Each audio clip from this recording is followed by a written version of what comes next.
சிறகடிக்க ஆசை சரியில்லை டுடே எபிசோடில் நம்ம முத்து இருந்துட்டு மீனாவை ஷோக்கு கூட்டின்னு போகணும்னு நினைக்கிறாங்க. ஆனால் மீனை இருந்துட்டு அந்த ஹெட்லைனை கேட்ட உடனே இல்லை நான் வரல அப்படின்ற மாதிரி சொல்லிடுறாங்க. அதுக்கு அடுத்து தான் மீனா ரொம்பவே வருத்தப்படுறாங்க. முத்தும் வருத்தப்பட்டுக்கிட்டு அவங்க ஃப்ரெண்டுக்கு ஃபோன் பண்ணி நான் வரலடா அப்படின்ற மாதிரி சொல்லிடுறாங்க. இந்த பக்கம் நம்ம ரோகிணி இருந்துட்டு மனோஜ்காக வெயிட் பண்ணிட்டு இருக்காங்க.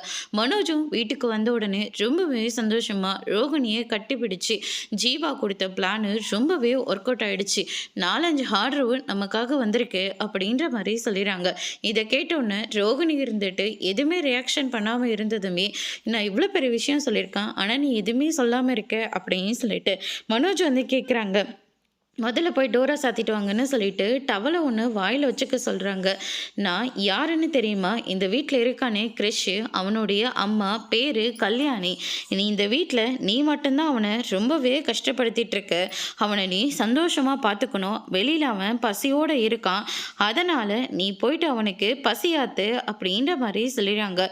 இதை கேட்ட உடனே மனோஜ் இருந்துட்டு நானா இப்போ நீ மட்டும் போய் செய்யலை உங்கள் அம்மாவோட ரத்தத்தை எல்லாத்தையும் நான் குடிச்சிடுவேன் அப்படின்ற மாதிரி சொல்லிடுறாங்க. ரோகிணியை விட்டும் நான் போக மாட்டேன் அப்படின்ற மாதிரி சொன்ன உடனே மனோஜ் இருந்துட்டு கிருஷை கூட்டிகிட்டு போய் சாப்பாடு ஊட்டி விடுறாங்க.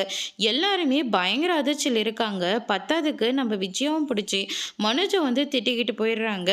ஒருவேளை இவனுக்கு மண்டது குழம்பு இருக்குமா, அம்மா சொல்லியே இவன் போக மாட்டேங்கிறானே அப்படின்னு சொல்லிட்டு முத்து ஒரு பக்கம் நினைக்கிறாங்க. அதோட முடிச்சிருக்காங்க.